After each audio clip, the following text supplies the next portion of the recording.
Bab ke-11. Jas, kita ada perjalanan bisnis ke Medan Sabtu depan. Jangan lupa loh.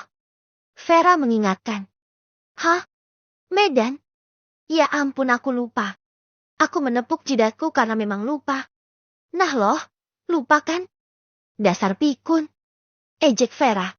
Bukan pikun, tapi aku beneran lupa, Ver. Jawabku ketus. Ya udah, kan udah aku ingetin. Jangan lupa lagi. Timpal Vera. Aduh, kenapa bisa bentrok gini sih? Gerutuku. Kenapa? Kan kamu yang sanggup. Tanya Vera heran. Masalahnya, minggu itu Larissa ada acara camping di hutan selama 3 hari. Aku gak bisa ninggalin dia. Jawabku bingung. Lah, kan kalau Larissa ada teman-temannya. Ada gurunya. Lagian kamu juga kalau Larissa gak ada. Bakalan tetap cuma di rumah sendirian. Biarinlah. Kan Larissa juga sekali-kali harus merasakan kebebasan. Kamu jangan terlalu protektif sama dia. Kesannya kayak kamu ngekang dia. Jelas Vera padaku. Ya, yang dikatakan Vera memang benar.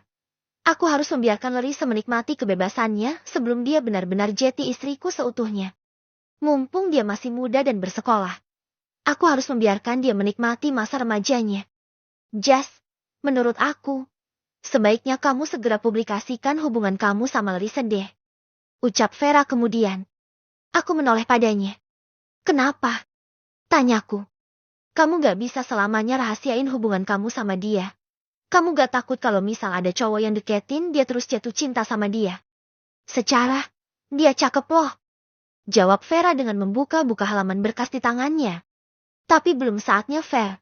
Dia masih sekolah. Timpa aku tak yakin. Memangnya, kamu gak pengen bawa Larissa ke kantor? Biar dia bisa nunggu sampai kerjaan kamu selesai di sini. Bukannya lebih aman kalau dia ada di dekat kamu? Tanya Vera lagi. Aku terdiam. Vera memang benar. Terkadang aku merasa khawatir pada Larissa jika dia menungguku pulang dan menjemputnya di tempat ekskul. Aku merasa di sana tak aman juga karena banyaknya anak laki-laki yang seumuran dengannya. Bisa saja, ada yang menggoda dia lalu mengajaknya berpacaran. Sedangkan Larissa juga memang masih labil. Bisa saja dia akan mau. Gak baik kalau kamu terlalu lama merahasiakannya. Karyawan cewek di sini banyak yang suka sama kamu.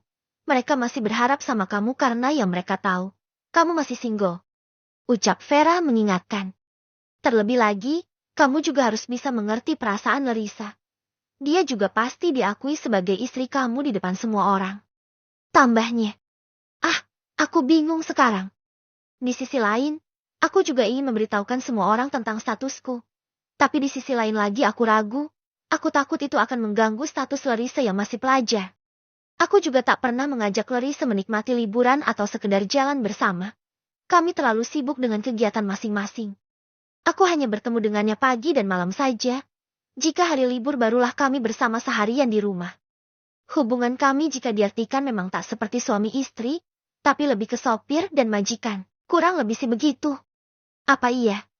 Aku harus membongkar hubungan kami sekarang. Tapi Larissa baru kelas 1 SMA. Masih ada waktu 2 tahun hingga dia benar-benar dewasa. Kurang cocok rasanya jika orang dewasa sepertiku menikahi gadis SMA. Hadeu, kenapa aku sepusing ini sih? Di rumah, aku dan Larissa sibuk dengan pekerjaan kami masing-masing. Aku sibuk dengan laptopku. Sedangkan Larissa sibuk dengan buku-bukunya. Om, tahu gak? Larissa tiba-tiba bertanya. Apa? Tanyaku tanpa menoleh. Mataku fokus pada layar laptop. Tanganku tak berhenti bergerak di atas keyboard. Marina hamil dan dikeluarkan dari sekolah loh. Jawabnya. Marina siapa? Tanyaku yang tak mengenal nama itu. Marina itu salah satu anak yang rundung aku waktu di sekolah. Dia yang bilang kalau aku pelcur cilik itu. Masa om lupa? Jawabnya lagi. Cewek yang rambutnya pendek ya. Yang ngotot itu. Aku baru mengingat anak-anak perempuan yang merundung Larissa saat itu. Iya, dia. Katanya dia hamil terus dikeluarkan. Jawab Larissa meletakkan pulpennya. Kamu tahu dari mana? Tanyaku lagi. Mengapa Larissa bisa tahu kabar seperti itu? Madina yang kasih tahu. Dia kan sahabat aku waktu di sekolah. Dia sering kasih tahu soal kabar dan kejadian di sekolah. Jawab Larissa yang kini berpindah duduk di sampingku. Baguslah. Jawabku cuek. Kok bagus? Tanyanya heran. Ya bagus, namanya Karma udah sampai ke dia. Jawabku seenaknya. Dia kan udah rundung kamu, terus hina kamu.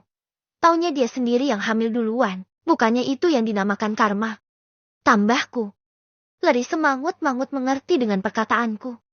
Kemudian Larissa diam, tak berkata lagi. Dia mengambil remote televisi dan menyalakannya. Kini mata Larissa fokus menatap layar televisi, punggungnya menyandar pada sandaran sofa di ruang tengah. Tugas kamu udah beres? Tanyaku yang masih sibuk. Udah kok, jawabnya singkat. Aku mengangguk dan kembali mengerjakan tugasku yang tinggal sedikit dengan lebih cepat. Yes, pekerjaanku selesai. Aku menutup laptopku dan meletakkannya di atas meja. Aku melemaskan jari-jari tanganku yang sejak tadi bergerak di keyboard laptop. Aku menyandarkan punggungku di sandaran sofa, sama seperti Larissa. Mataku kini tertuju pada layar televisi. Sudah tak ada pekerjaan, sudah waktunya aku beristirahat. Om, boleh nonton DVD gak? Tanyanya padaku. Boleh aja. Memangnya film apa? Tanyaku balik. Mau nonton film romantis jawabnya. Kemudian Larissa berjalan mendekati rak televisi, membuka laci bagian bawah dan memilih beberapa kaset DVD yang dibelinya beberapa hari lalu. Kemudian Larissa memasukkan kaset ke dalam DVD. Larissa kembali duduk di dekatku. Film mulai diputar. Film apa nih?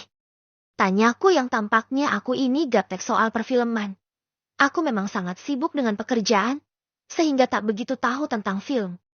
Film romantis dong, jawabnya cengengesan. Hish, bocah kok nontonnya film romantis? Larissa tampak asyik menonton film yang diputarnya itu. Aku tak tahu judulnya apa karena tak sempat membaca. Tapi memang sangat jelas itu film romantis. Aku tak begitu ingin menontonnya. Jadi aku berusaha untuk menutup mata agar tertidur. Awah! Suara desahan itu berhasil membuat mataku terbuka lebar kembali. Aku membulatkan mata menatap layar televisi yang tengah menayangkan adegan ranjang dengan dua pemain yang polos tanpa memakai apapun. Sontak saja aku langsung menutup mata Larissa agar tak melihat hal semacam itu. Ih om, apaan sih? Kelap tahu. Gerutu Larissa kesal karena matanya aku tutup. Jangan lihat. Bentakku. Tapi lagi seru om filmnya. Larissa berusaha melepaskan tanganku yang menutup matanya. Enggak boleh. Bentakku lagi. Sementara di layar, film masih berjalan dan masih menampilkan adegan ranjang, membuatku jadi panas dingin sendiri. Aku segera mengambil remote dari tangan Larissa, lalu aku mematikan televisinya dan melepaskan tanganku dari mata Larissa. Kok dimatiin sih? Tanyanya sebal. Kamu gak boleh nonton begituan, masih kecil. Bentakku. Aku jadi dongkol. Kan cuma film om. Om ini aneh deh. Masa gak boleh nonton film? Larissa mengerucutkan bibirnya. Kalau mau nonton jangan film begituan. Itu gak baik buat kamu. Cegahku, lebih tepatnya tak baik untukku juga. LOL. Lagian ngapain kamu beli kaset kayak gitu? Itu tuh film dewasa. Kamu masih anak-anak gak boleh nonton yang kayak gitu. Aku kembali memarahi Larissa. Ih, aku sering kok nonton drama yang ada adegan kayak gitu sama teman-teman. Gak apa-apa tuh. Biasa aja. Larissa membela diri. Sering? Tanyaku. Sering. Kan kalau di film luar itu kebanyakan adegan kisah sama yang tadi. Gak aneh kok. Jawabnya seolah memang sudah terbiasa. Astaga. Plak. Kau menepuk jidatku kencang. Bagaimana bisa Larissa sering menontonnya tanpa sepengetahuanku? Mungkinkah memang dia sudah tahu tentang hubungan seksual seperti itu tapi berpura-pura polos? Atau bahkan pernah melakukannya dengan temannya lalu berbohong padaku? Aanhi. Aku jadi frustasi dibuatnya. Jangan-jangan kamu pernah ya gituan sama cowok? Tudingku dengan tatapan menyelidik padanya. Ih, apaan sih? Enggak lah. Aku kan nontonnya sama anak-anak cewek. Kilah Larissa. Jangan bohong Desa. Biasanya yang udah nonton begituan langsung praktek. Tudingku sok tahu. Enggak om, sumpah. Om ini aneh. Masa iya sih aku kayak gitu? Larissa tetap mengelak. Saya nggak percaya kalau nggak ada bukti. Ucapku mendekatkan wajahku padanya. Bukti apa? Tanyanya bingung. Bukti kalau kamu masih perawan. Jawabku tegas. Aku semakin mendekatkan wajahku padanya. Tatapan mataku penuh dengan gairah ketika melihat bibirnya yang ranum. Om mau apa? Tanya Larissa dengan sedikit mundur. Mau buktiin kalau kamu masih perawan atau enggak, jawabku dengan seringai jahat. Wajah Larissa masih santai, hanya kedua bola matanya yang mengikuti setiap gerakan bola mataku. Aku bergerak membaringkan dan mengukung tubuhnya di atas sofa, hingga tubuhku menghimpit tubuhnya. Larissa masih menatapku tenang. Ekspresinya tak menunjukkan ketakutan sama sekali. Kamu gak takut? Tanyaku kemudian, karena aneh melihat Larissa yang tak takut sama sekali dengan perlakuanku. Takut kenapa? Tanyanya polos. Kamu gak takut kalau saya kebablasan? Tanyaku lagi. Kenapa takut? Om kan suamiku, kata ibu, seorang istri harus patuh terhadap suaminya. Jawabnya telak. Membuatku berhenti menjahili dia. Tubuhku masih merapat dengan tubuhnya. Seandainya saya minta hak saya sebagai suami, apa kamu mau? Tanyaku ragu. Kenapa enggak? Karena tubuh seorang istri itu milik suaminya. Jawabnya lagi. Kamu udah ngerti sekarang? Tanyaku mengangkat sebelah alisku. Iya, ngerti. Kan aku banyak belajar om. Aku juga udah tahu berhubungan STS itu seperti apa. Makanya aku gak takut saat om kayak gini.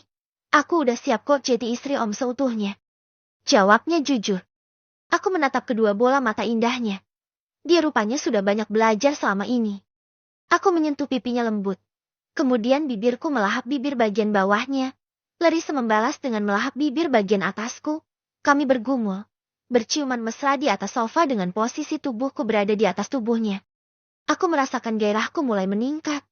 Aku semakin memperdalam ciumanku padanya, hingga aku memasukkan lidahku ke dalam mulutnya. Aku tak bisa menahan diriku lagi. Aku ingin memilikinya seutuhnya. Larissa mencengkeram rambutku lembut ketika aku semakin dalam menciumnya.